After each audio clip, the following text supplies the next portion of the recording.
പിതാവിൻ്റെയും പുത്രൻ്റെയും പരിശുദ്ധാത്മാവിൻ്റെയും നാമത്തിൽ ആമേൻ. പ്രിയപ്പെട്ടവരെ, ഞാൻ നിങ്ങൾക്ക് വിശുദ്ധ കുർബാനയുടെ അനുഭവങ്ങൾ പങ്കുവയ്ക്കുന്നു. നിങ്ങൾ ഒന്നാമത്തെ എപ്പിസോഡ് കേട്ടു. ഇത് രണ്ടാമത്തെ എപ്പിസോഡ് ആണ്. അത് ഞാൻ അൽത്താര ബാലനായി കുർബാന കൂടാൻ തുടങ്ങി. അതിന് മുമ്പാണ് വിശുദ്ധ കുർബാന, ആദ്യ കുർബാന സ്വീകരണം. എനിക്ക് സങ്കടമായിരുന്നു, എൻ്റെ അച്ചാച്ചൻ അടുത്തില്ലല്ലോ എന്നോർത്ത്. അന്ന് കാലത്ത് ഫോട്ടോ എടുക്കുകയൊന്നുമില്ല. ഉണ്ട്, ഒരു ഗ്രൂപ്പ് ഫോട്ടോ എടുത്തു. ജോസഫ് നല്ലേപ്പറമ്പിൽ എന്ന് പറയുന്ന ഒരു കാഞ്ഞപ്പള്ളി സ്റ്റുഡിയോ ഉള്ള ഒരാൾ. അന്നത്തെ ഫോട്ടോ എടുക്കുകയൊക്കെ നമുക്കറിയാം ആഡംബരമായിരുന്നു. അതുകൊണ്ട് അടുത്ത് മാതാപിതാക്കളെ നിർത്തി ഇന്നത്തെ പോലെയൊക്കെ ഫോട്ടോ എടുക്കുകയൊന്നുമില്ല ഇരുന്നു. അങ്ങനെ വലിയൊരു ഫോട്ടോ എടുത്ത് അതിൻ്റെ ഒരു കോപ്പിയൊന്നും എനിക്ക് മേടിച്ചുമില്ല. ഒരു പക്ഷേ പൈസ ഇല്ലായിരുന്നു മേടിക്കാൻ എനിക്ക് തോന്നുന്നത്. എനിക്ക് ദുഃഖം, അച്ചാച്ചനില്ലല്ലോ. എങ്കിലും എൻ്റെ കർത്താവിൻ്റെ ഹൃദയത്തിൽ വന്നല്ലോ, വലിയ സന്തോഷം.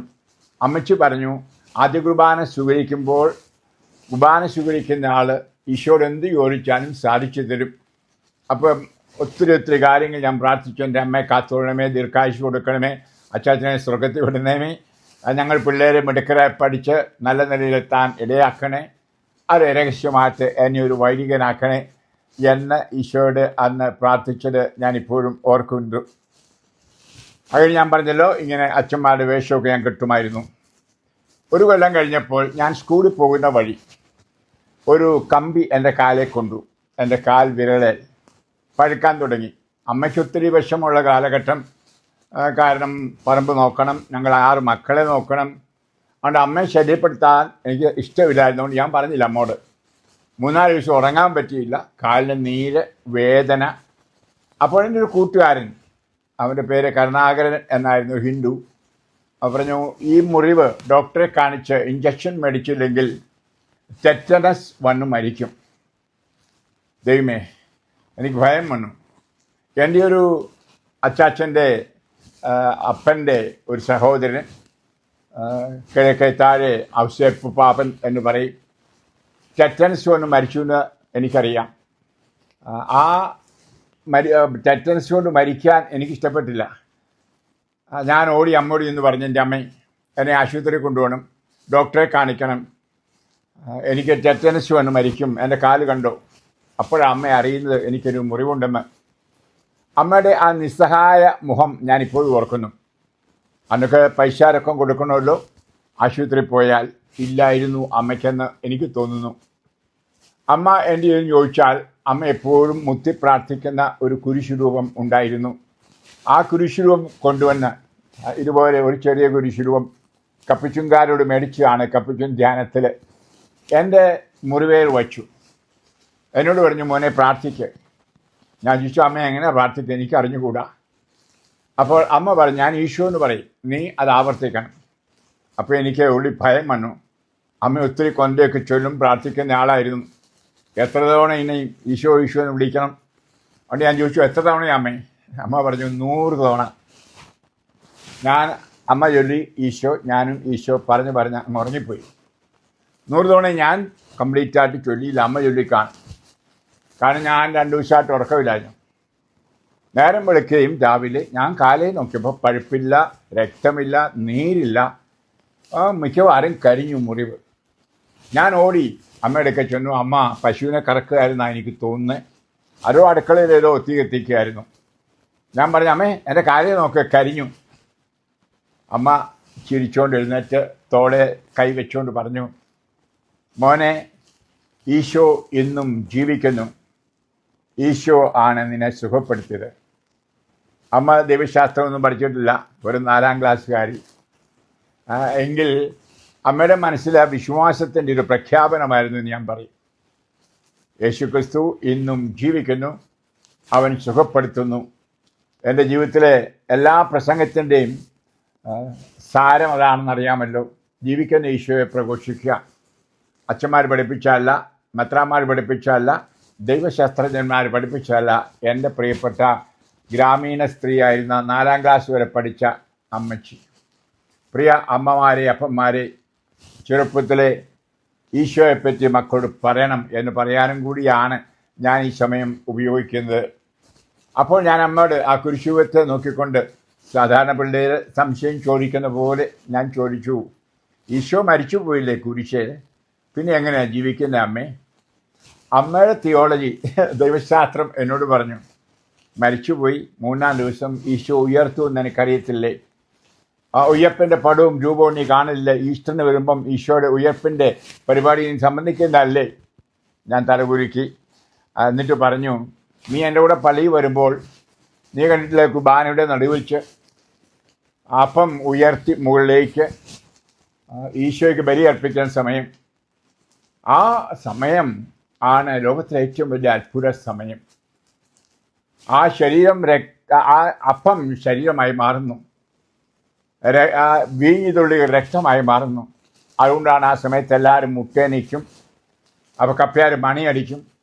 ആളുകളെല്ലാം പറയും, എൻ്റെ കർത്താവേ, എൻ്റെ ദൈവമേ എന്ന് തോമാശ്ലീഹ മുറിവെ തൊട്ടുകൊണ്ട് പറഞ്ഞ വാക്ക്. അതുകൊണ്ടായിരിക്കാം എല്ലാ പള്ളികളിലും അത് പറയുമായിരുന്നു കുർബാന സമയത്ത്, ആ നടുവിന്, ആ പ്രധാനപ്പെട്ട സമയത്ത്. എന്നിട്ട് അമ്മ കൂട്ടിച്ചേർത്തു, അച്ഛന്മാർ വലിയവരാ, അവർ അത്ഭുത പ്രവർത്തകരാ.